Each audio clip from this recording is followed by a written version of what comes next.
So just to kind of kick off, so I think the key thing to kind of say is this, or it was going to be introduction to DCO, but we've kind of turned it from programmatic to DCO because the course that we actually went on, so it was myself, Toby, Alex and Craig, was more general programmatic / media. So what we tried to do is cherry pick the best bits that we could bring back to share with you guys. But I think it's still important that we kind of understand what programmatic is, i.e. using technology to serve advertising and campaigns, and how harnessing DCO, so dynamic creative optimization, dynamic content optimization, we can then begin to serve like super relevant campaigns and ads to different audience sets. I think the other thing to mention is that there were 4 of us, there's now 2 of us. So if this isn't as well polished or as articulate as I would want it to be, I do apologise, but there you go. So in terms of what we're going to cover, so I'm going to do a bit of an introduction, setting the scene. I'm going to do Alex's bit on the definition. Then Toby's going to do a bit about the kind of history and where programmatic's come from. I'll talk about sort of the ins and outs of DCO, so kind of bringing it to life and hopefully explaining a little bit more what it is. We'll do some pros and cons, so why it's important for Splash, why it's important for our clients. And then we've got some nice case studies as well, which again, hopefully illustrates it better than I will explain it. So purpose of today, so essentially the 4 of us went on a course with the IAB. If you don't know who they are, it's worth going onto the website, having a look. They are, as I say, a trade association within the world of digital advertising. So they're all about bringing different agencies and stakeholders in the industry to develop standards, best practices, and to share knowledge. So for us, in a nutshell, it was a good place to kind of go to absorb the knowledge that they have around programmatic and then bring it back to you guys. And really just as an introduction to where programmatic has come from, so we kind of moved from what I'd say is more traditional advertising, which was, you know, your press, your print, your out homes, where it was very much you create a hero creative, so quite a static piece. You'd then say, I want to target, say, 35 male who like cycling, so we work with a media partner to say, put it into a cycling magazine, and it was all quite manual, a lot of people involved. The world that we live in now is obviously very much digital, so it's through our mobile phones, it's through screens. I mean, we've got 3 or 4 just here. But with using the power of technology, so the programmatic side, we can basically serve a whole host of creative variations, so the dynamic parts, and we can be really specific in terms of the audience targeting through the data that we can kind of collect, both from first party and third party. So it's a super exciting opportunity that we have. So let's break it down, defining some of the terminology, because I think the one thing that marketeers and advertisers love to do is throw around terminology and acronyms. And I'm sure we've all sat in meetings where we're like, what is DCO and what is RTB? So we're just going to try and give that to you in a simple form. So first of all, what's programmatic? So this is using technology to buy media audiences which fit predetermined criteria in real time, 1 impression at a time. So this implies that we use rules and mechanisms to dictate what's bought, when, where, and at what price. Exciting, right? So what's DCO? Well, dynamic creative or content optimization is a form of programmatic advertising which allows us to target and engage audiences with personalized creative or content.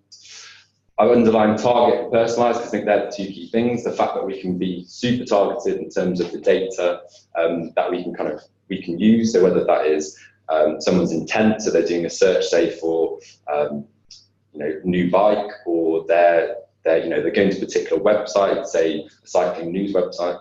I'm using obviously references to myself to talk about it.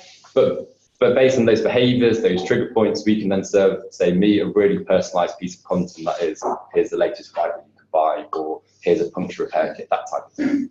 And as it says, individuals serve ads based in real time and based on triggers. So sports retailer example, they target James, so he's browsing on his phone. So we can be device specific, who likes running, searches for how do I go quicker. So I might be served, say, the latest Nike trainers or performance enhancing drugs, who the retailer is. Or it might be Toby, he's surfing the web on his desktop, so a different device. His interests are around squash, and he might search how to fix a broken racket. In that instance, we could serve him an ad which is, hey, buy the latest racket. But because this creative is more relevant to the individuals or to individual groups, and you can test and you can optimize in real time, you can serve these dynamic ads, The theory kind of goes that this should perform more generic or static counterparts, hence why we're kind of saying we're moving from that more kind of static traditional to the more kind of dynamic and super exciting world of programmatic and DCO. So just to break down some of the jargon as well. So the ad exchange, so this is essentially our online marketplace where you can buy and sell the impressions or the ad space where you want to serve your ad. Real-time bidding is the mechanism for how you buy impressions. So if you think of, say, eBay, where you're bidding to buy, say, a pair of trainers, a laptop, highest bidder wins. Essentially, that's how you're buying the ad space where we serve, whether it's on The Guardian, The Economist, wherever we want our ad to go. Demand-side platform, this is a tech platform that we use to set those rules and criteria. So it might be that I want to buy an impression for a 35-plus UK-based sports enthusiast. The supply side, not so relevant to that because it's essentially the flip side of what demand-side platform is, and it's the likes of, say, The Guardian, The Economist, where they're putting their inventory up into the ad exchange. Finally, data management platform. So this is the kind of plugin or the technology platform where we can store, combine, and analyze first and third-party data, and this allows us to create the audience segments or the individual segments and actually target our content to different people. Is all of that automated? Or most of it? Yes, yeah. Also, obviously, if people do have questions, do fire them out as you have. Do our best to answer them. I wouldn't say we're experts, but we hopefully have some knowledge. So how has programmatic come about? Over to JB. So, as James sort of touched upon, the more traditional form of advertising was advertisers would approach an agency to buy space in a particular press spot or publication website to get their content in front of people. In the olden days. But the advertising world has expanded massively. What happens is the number of ad spaces has multiplied exponentially, and the rise of the internet and .com websites has grown. As you'll see from this very up-to-date graph, the internet has grown. In 1990, it was estimated that there were 20 million websites. And a Google search yesterday tells me that there are over 2 billion now. So, what was needed? The rise of the machines. This is where technology was brought in to do the heavy lifting. Essentially, the ad servers, the ad exchanges, which James just kind of talked you through, were brought in place to deal with these vast amount of impressions and transactions that were needed in the new world of digital advertising. Next slide. From programmatic to DCO. This is where the technology we brought in to do the heavy lifting.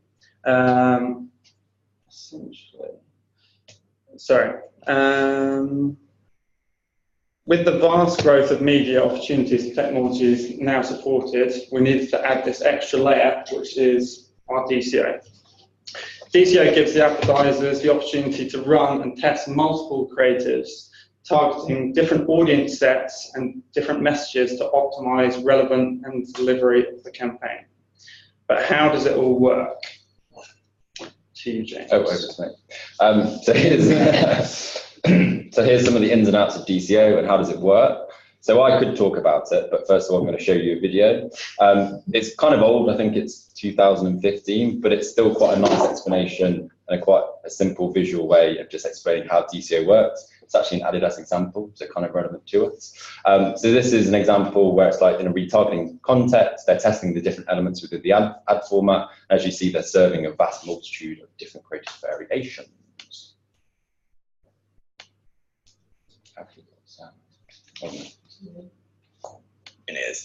And the improvements Criteo is planning on creative this year.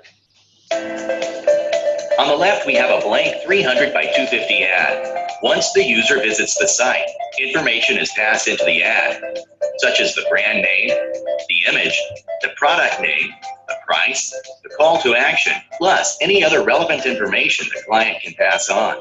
Criteo has a powerful recommendation engine, which allows us to show additional products relevant to the product the user has already seen.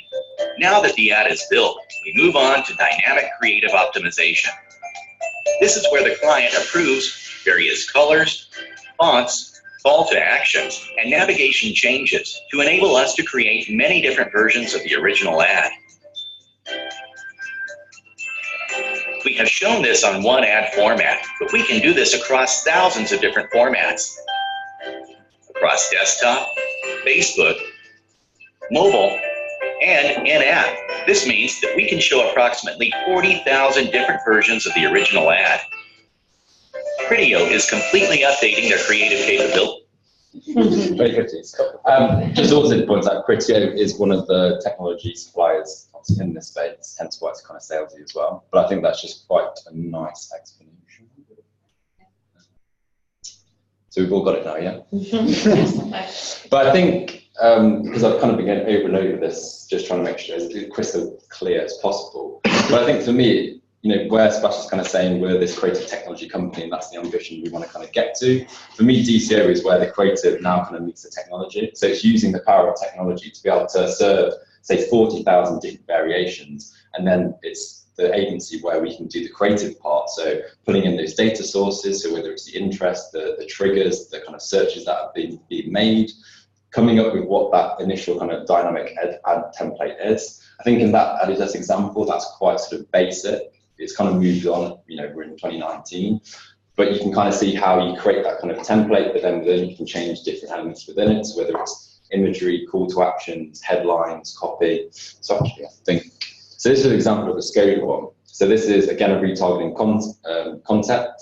So this is where you've got warm prospects, so they potentially, well, they have been onto the website, they've gone to the car configurator, they've kind of picked the model, they've picked the wheels. Then what we're doing is with the dynamic ad that we're serving, the personalization element is that they've pulled in the car that somebody's created. So if I've created, say, the red car on the left, straight away I kind of think, oh, well, that was the Skoda Superb model. And then you can see within that, I mean, the layout is relatively uniform, but then they're testing, it's not that clear, apologies, but they're testing like the call to actions, the copy lines, the headlines. One of them pulls in the what car logo. So that just kind of shows you, but all of this is done in real time. And I've kind of faded out, you know, we could have our 40,000 other variations. But I guess going back to where we've gone from more traditional, where it's very much create ad and put it somewhere, you can't do that when you've got 40,000 different opportunities or variations that you need to run. Hence why programmatic is so important to DCO. And why is it so relevant? Well, the reality is that we live in a world now where there's multiple channels, there's multiple screens, there's multiple touch points. It's increasingly harder and harder to actually grab people's attention. I think I read somewhere it's like between 4 and 5, we see between 4,000 to 5,000 ads a day. So trying to stand out when there's all that noise going on is like a really difficult challenge for us as an agency. So when we do get someone's attention, and I'm talking it could literally be for a second, because in the world of Programmatic as I understand it, I think it's for 1 second and you see potentially 50% of the ad if it's not quite on your screen. So that's, you know, the amount of attention that we might get. It's so important that we are relevant and contextual to the person who sees the ad. So if it is for me, it's something exciting, it's running related. The idea being that if we're running a campaign in this way, the impact, the engagement is higher. So we see greater click-through rates, or depending where we're going to next, the traffic going through that is higher. So in terms of, you know, if this is the future, how is the relationship in terms of the agencies and the partners that we work with, but also the technology going to work? And I'm not going to kind of go through the whole explanation of this diagram. One, because it's not completely relevant, and two, still not quite sure.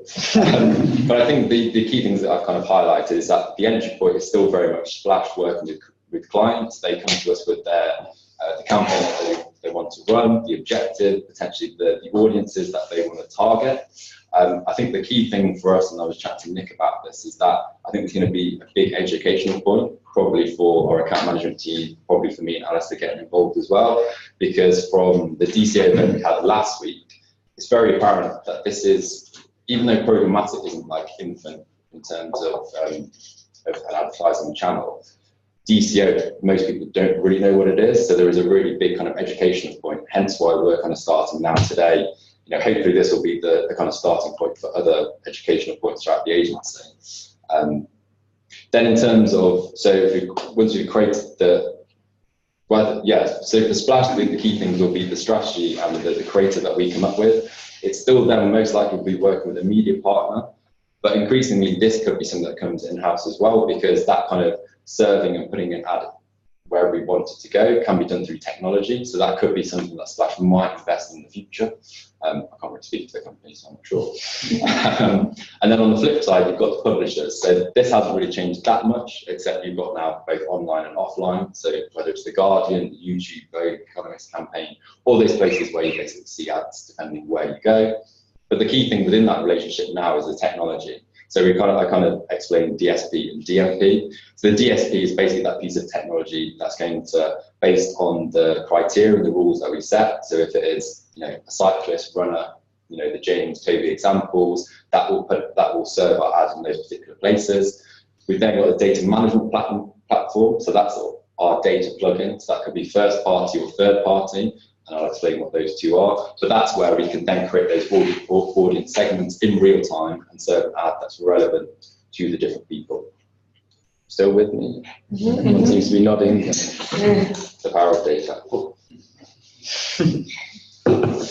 So essentially there's two different types, well, there's actually three, but there's two types of data that I'm going to talk about. So first party data would be what our client would give to us. So it could be Nike gives us sales figures on a particular trainer, or it could be based on the users they've got logged up, signed up to their website, who they are, where they are, their gender, what they've bought over the last 12 months. So that's own data that our clients can share with us. You've then got third-party data. So this could be the likes of, say, Experian, whose sole job is to basically create databases of whether it's audience segments or buying patterns. That's the type of data that we can actually buy from them to kind of enhance the targeting that we're running. It could also be indirect. So they gave us the example of the DVLA. So obviously that's where you get driving license, where you pass your tests. But they also hold a bank of data as well, based around where you live. I guess they know whether you crash your car and things like that. Things around insurance as well. But so it's not always obvious who actually has data that we can use and buy from. But by combining these two data sources, that's where we can begin to understand at a more granular level the behaviours, the intent, and the demographics to better target our campaigns. But also, I think, again, distinguishing from more traditional to where we are now, we also have that feedback loop in terms of performance, so that we can refine and optimise the campaign, whether that's in real time or whether that's we sit down with our clients at the end of the campaign and say, this is what worked, this is what didn't work, which I think is really exciting. So we've talked a lot about targeting and how we can get really granular and why that's so important. So again, kind of the more traditional media buying and advertising, in the sense that you almost define a persona or a demographic. So I want to target. I'm sorry that I think of many examples. It's just easy to talk. But in this example, you've got, say, crazy dad. He's 35 plus. He's UK based. He's a father of two. Interested in cycling. So it was very much we create our hero piece. And our media partner would say, we'll put it into Cycling Weekly, and hopefully you'll reach that audience. But that's quite a broad brushstroke because there's a whole range of different demographics who read Cycling Weekly. So now we've moved to what's called intent-based audience buying. So this is where, using the power of data, we can actually look at things like more classic demographic stuff, so gender, marital status, but then also more kind of broad things like thrill seekers or sports enthusiasts. You've then also got media touch points, so whether it's what I'm searching, the type of content that I'm consuming, the different devices that I'm kind of got in my pocket or in my bag. It can also be environmental or contextual, so what was the weather on that day? Was I sitting in traffic? So again, now we've got lots of different moving parts that we can begin to understand the individual rather than the more broad brushstroke. And if you're not wholly convinced about how insightful data can be, this was a bit of an anecdotal story that I heard the other week. So Target, the big US retailer, they obviously have a whole bank of data around what people are buying, who's buying what. So they basically did a big data analytics crunching piece where they were able to identify, I think it was essentially like 25 kind of buying habits and products that someone would buy, and they correlated that with it actually showing that a female was pregnant. So based on that, they actually created a direct mailer that they'd send out to those females and kind of say, so that in itself is quite intrusive, not the end of the story. So one of these direct mailers gets sent out to a home, and it's a home of a 14-year-old girl, kind of lands on the doorstep. Dad picks it up and like, what the hell, like, why is Target sending this? goes into his local target, kind of, starts ranting at the manager, like, how dare you, like, this is so intrusive. Goes back a week later, he's looking quite sort of, tail between his legs and apologetic. He's like, oh, I'm really, really sorry. Actually turns out my 14-year-old daughter is pregnant. So yeah, that just kind of, you probably heard similar horror stories about Google knowing more than you actually know yourself, because again, without consciously knowing, by doing particular searches and stuff, that's how they could identify that this 14-year-old girl was pregnant.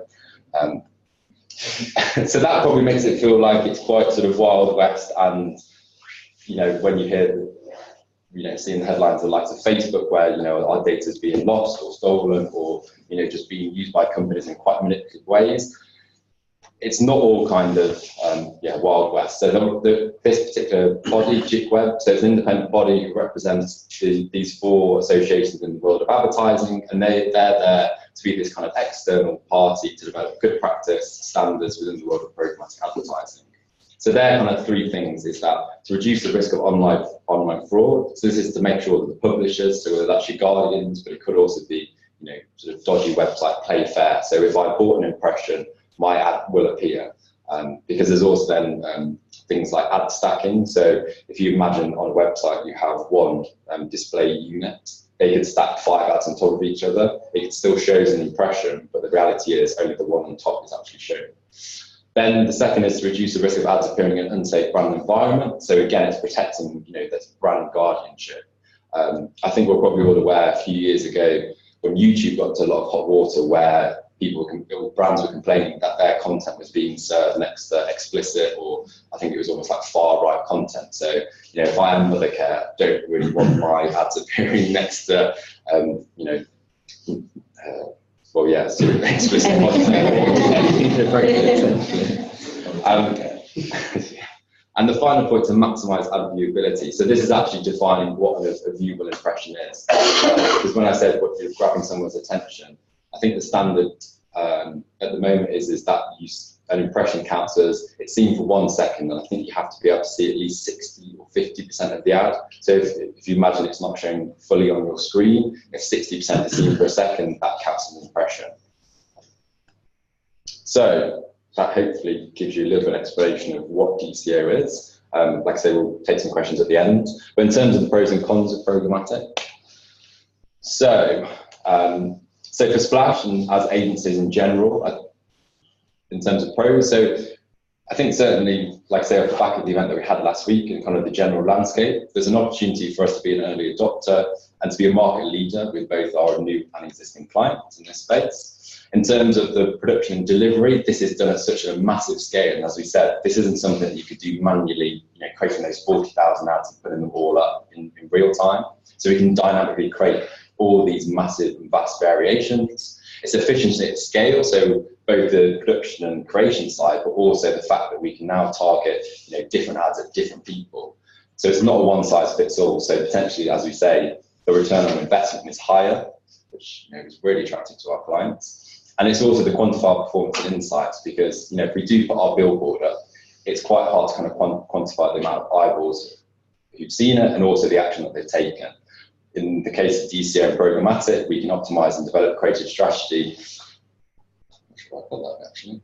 But I think you get that, compared to other forms of advertising, we can be a lot more kind of insightful and kind of learn and develop and keep doing that, whether that's in real time or, like I say, at the end of kind of a bit of a campaign wash-up.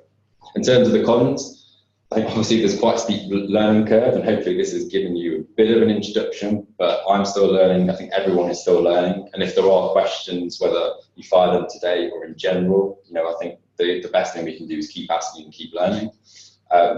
There is some creative constraint. I think that Adidas example, which even though is kind of outdated, kind of shows, because it is templated creative, so you can only still be as kind of outside of the box as the box kind of allows, if that makes sense. The other interesting point is it's not 100% guaranteed delivery, because you are bidding for the ad space. If your maximum bid per impression is a particular threshold, someone could outbid you, so it's not always guaranteed that your ad is shown, which when you can't have that certainty, it's like, and that's why, in terms of the whole, DCO isn't going to completely replace every other form of advertising. I think that there's going to be a bit of a marketing mix in terms of what's the objective, what's the best channel, best use of media. It can be quite costly to be so laser targeted. So even though that is a real positive, chances are, and probably the clients that we do this with first will be the ones with the bigger budget to be able to have, not necessarily take the risk, but because everyone is kind of learning, we do need them to kind of go with us, have the budget, take a bit of a risk, learn as we go along. And yeah, it's not 100% watertight and where our ad shows up. So as we kind of said, there are legit ways kind of trying to in place like a best practice. There still is chances that sometimes ad appears where we don't want it to, and that could be a bit of a concern for us. And I don't think it's going to be a bit like hand sanitizer. It's going to be 99.9% possible, but there's always going to be that slight kind of, oh, it's showing up not where I wanted it. So pros and cons for our clients, some of which are quite similar to the agency. So dynamic optimization. This can be the best performing content, an audience and media type that is optimized and pushed out. Personalized message and content. With this personalized message, we can lead to increased conversion and hopefully improve return on investment. More targeted delivery, ultimately reaching the higher value customers and the ones that are more likely to purchase. Less budget wastage on customers who are less engaged or less likely to convert. And then cons. So fraud we learned about in the kind of course that we went on is a massive issue in the digital advertising space. Apparently, quick Google yesterday, it's worth like 17 billion to the US market. It's crazy. And there's lots of different ways publishers use fraudulent practices, and ad stacking was an example that James took you through, which is quite interesting. And then ad misplacement. So that's, again, where ads are appearing in places that are inappropriate for the brand, and you don't want to be associated with the brand, basically. So, yeah. So if that's it in a bit of kind of the theory and the practice, we've got a few nice best in case examples. So hopefully it shouldn't be too longer, but we'll just show you them. So we've got an example of The Economist, which these guys are, smashing kind of displaying programmatic. We've got an example from Netflix. So what we've kind of talked about today is very much quite display and online focused, but this can be outside of like online, or it can be you dynamically optimize, say, a website, so you're seeing different elements within a website, but it could also be things like digital out of home as well. The Netflix example is a good example outside of, because I feel like we've talked display a lot, and in my head I always think display, but it kind of goes wider than that as well. And then the final example is one that actually Chris Goddard put together. So it's a kind of a case example for what we could do with Hilton, which again I think kind of gives it the relevance to what we do. But I'll show you The Economist one because I thought this was a really nice example. Did you know 9 out of 10 young people use Facebook as their main news channel? It's where they look for updates on everything from politics to celebrity gossip. But they have to wade through loads of irrelevant content to find the stuff they're interested in. And that wasn't from The Economist, which they thought was a boring business publication. So to help The Economist recruit more millennial subscribers, we had an idea. For the first time, we'd serve millennials around the world breaking Economist content in their social feeds, tailored to their interests. To find our audience, we analysed existing subscribers to understand who they were and what they liked, and combined it with additional social data sets to create lookalike audiences on Facebook, Instagram, and Twitter. We tagged Economist articles by topic, like politics, tech, and global causes, and shared relevant content to our targets based on their social behaviours and location. Every message was tailored. Someone interested in American politics might see creative about the US election, while people interested in Europe would see a different message. All posts linked to articles, reports, or infographics, all promoted a customized subscription offer. We filtered content using a programmatic decision tree and used an automated delivery system to test and refine in real time. We hardly ever served the same article or ad to the same user twice. Now millennials are listening to The Economist. Social engagement hit 8.5%, way above the average. We created more than 4,500 millennial subscribers in just 6 months, 271% above our target. This amounts to £1.5 million in lifetime subscription value, which is an ROI of 147%. As a bonus, we created nearly 3,000 non-millennial subscribers, worth an additional £1 million in subscription value. Facebook is now The Economist's cheapest source of subscribers, outside of PPC, and the most profitable source of millennial subscribers. It's a pretty impressive result. So I believe with the Economist example that they tested 2 different types of DCO initially. One where it was purely programmatic, playing through the article title. And then one that they ended up running was that ended up working better, was when they had people on the ground writing different types of funny one-liners or puns based on the article, and then we're serving those dynamically, pulling those through. Yeah, so there's another Economist example which we haven't shown, which is where they dynamically serve, say, the ad unit based on what's the content of the article that it's next to. So there's lots of different ways you can kind of spin it. But this one was specifically for millennials. I think that one was more of a general kind of campaign. Yeah, well, my question was with something like that, which I think it was also for millennials, but how much that obviously requires a large buy-in on the client end of a lot of work and function. So there's obviously like different stages of that you can go into. You can be completely, but maybe like half and half. Did they talk about at all how like you would, how that like would work differently if it's like a completely DCO programmatic ad, or if it's just elements of it which are, and then elements which are much more like used by less just DCO? Well, I guess you could make it as kind of all singing or dancing, or as like simple as you kind of want. But to be able to make it all singing or dancing, you've obviously got lots of different inputs. So it could be, you've got, you know, is it the weather at the time that you're being served? Is it internal, external factors? So I guess it kind of depends as well what the objective is. To be honest, I don't think there's a right or wrong, or there's a this is what you should do, or this is what you should do. I think it will depend on when the client comes to us, who the audience is, what the objective is, because then it's part of like a strategy to work out, well, actually we don't need to be all singing or dancing, we just need to change, say, like the copy line when we test that. It might also be an element of let's kind of test and see what works. So let's test, because there are examples where you literally just change the copy line and that can have a different resonance with people.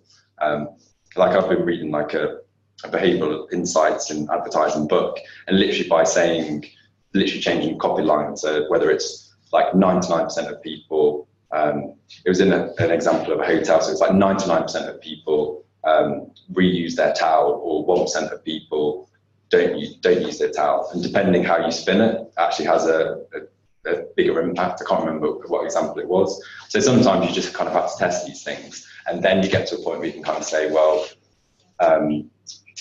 doing it in this particular way, because it might not be straight away you know how to create that all singing or dancing format, so you kind of have to go through phases of testing, so copy lines, creative, where it's being served, who you're targeting. So it might not be initially you know everything, and I doubt most people do. I think The Economist has been testing and testing and testing, and you're always learning, always refining, and always optimizing. I think to put some colour behind this, I interviewed the CMO of The Economist when I was in New York. He happens to be a mate of mine, and he was saying that they have the advantage of being a publisher.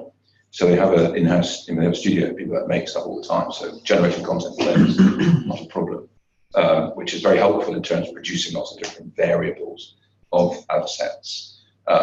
But I think, so that's kind of one thing, they have the capacity to make lots of different instances. The second was that they had a very heavy testing model. So each ad was effectively split tested automatically, because they built these things into in this particular campaign was social rather than dynamic display, or rather than display, rather. So what they were able to do was build into the interface into the platform a model where they could say what the results were for each individual asset in real time. And they would do that in sort of batches of 3,000 or 5,000 or 10,000. I mean, it was just a monstrous sort of campaign. But I mean, the difference between, and if we look at the return on investment of 1.5 million over it, so they spent about £500,000 on this particular project, including all the media. But it's a heavy-duty performance business, The Economist. It is driven by acquisition, customer acquisition, and subscription. So they're skilled in. I mean, it's interesting when it describes apart from PPC, which is a higher performing investment for them. But in terms of a learning for us as a business, it's a really good example of where you can take it. And I think that it's a long way for us to get to this level, I would say. But what is also interesting is that they've overlaid above the performance metrics a media model that goes with it now. So now they're able to, if you like, judge the effectiveness of each media channel across all the media. And the third level, which I think is interesting, is that all the agencies involved are paid 50% of their fee based on results.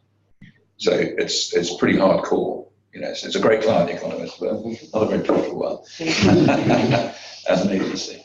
But I think it's a great brand to have a sort of to be aware of what they're doing. Yeah, thank you for that context.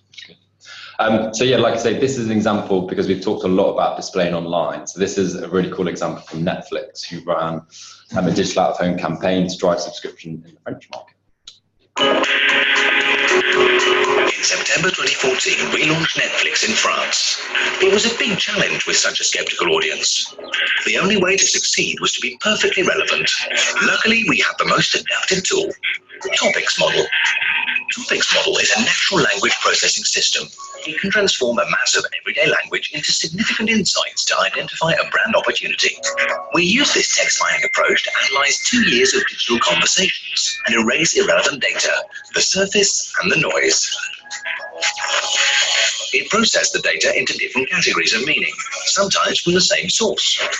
We used machine learning to train our algorithm to get better. This unique system enabled us to dive into the French mindset. We interpreted all the data with our knowledge of the local market to come up with 3 essential insights. The French love culture, but they're among Europe's biggest pirates. They love innovation, but they're skeptical of what's new. They love revolutions, but they're very conservative. Basically, we needed to break conventions without asking them to change. Thanks to Topics model, we decided to create a platform inspired by you and came up with a creative revolution. A campaign made of gifts, inspired by people's everyday life and typical French attitudes, connecting them to a good reason to watch Netflix. Skeptical? Try the Netflix platform for free. That's spoiler moment. Watch all episodes of Breaking Bad at once. Frustrated by all the waiting? Watch your favorite series instantly. Also, we use contextual data to address them real time on more than 8,000 screens. When it rains, during the sales, or the holidays. The French identified so much with the gifts, they put their skepticism aside and started to really love the brand. The brand awareness boomed in only 3 months. All thanks to data. It's quite old, isn't it?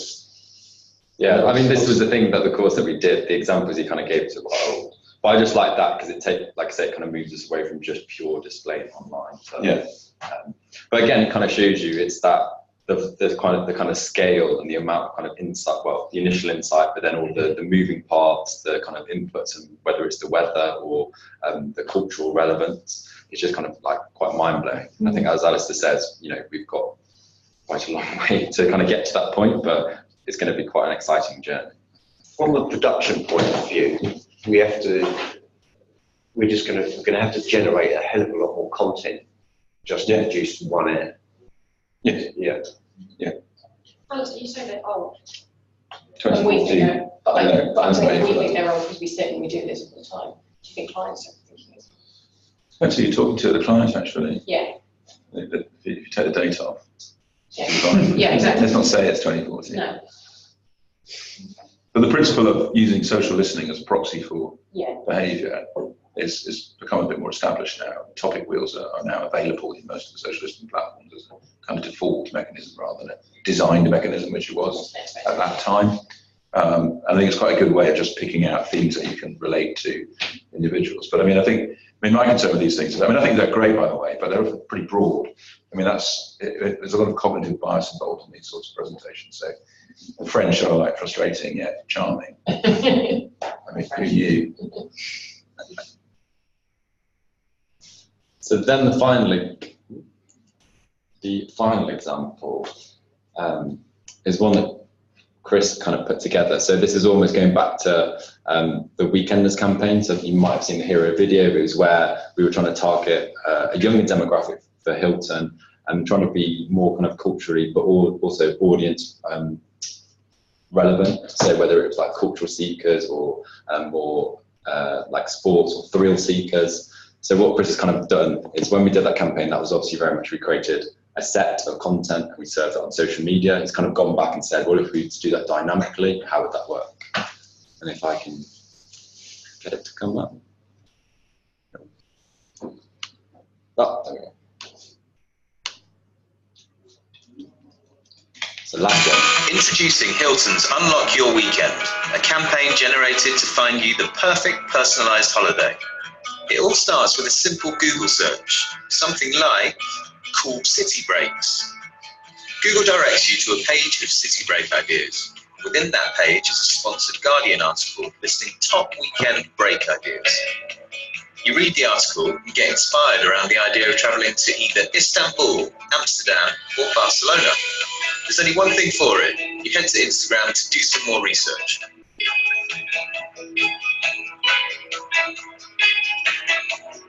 Looks like Istanbul could be interesting, so you head back to Google for a little more information gathering.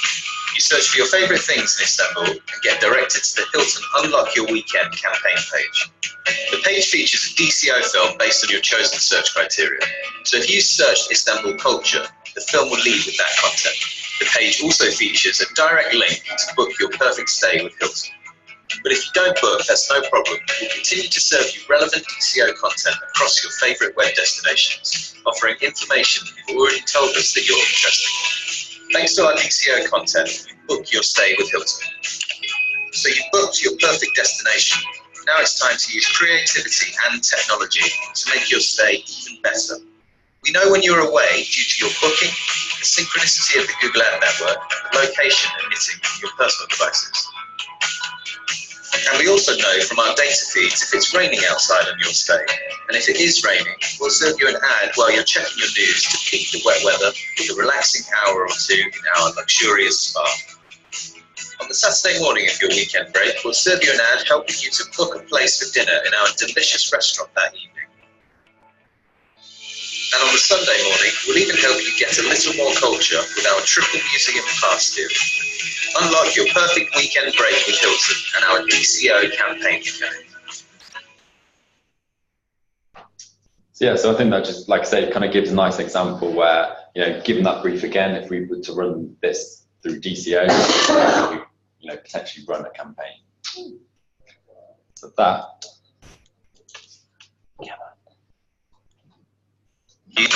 Introducing Hilton's. That's the last slide, basically. There we go. So yeah, any questions or answers? Well, probably questions. Any questions? So you've all got it, yeah? Yeah. Cool. Thank you so much. No worries. Well, I'll send this round, and then if you have questions down the line, feel free to ask me. But there are probably people more informed as well. But no, I mean, like I say, I think the key thing is that just keep asking questions, keep learning, keep reading around. No one's an expert. No one's going to kind of shoot you down if you say, what, you don't know what DCO is? Because even I'm still not 100%. But hopefully this gives you that 10% to kind of get going. Yeah, that's great. Well done, team. Well done, guys.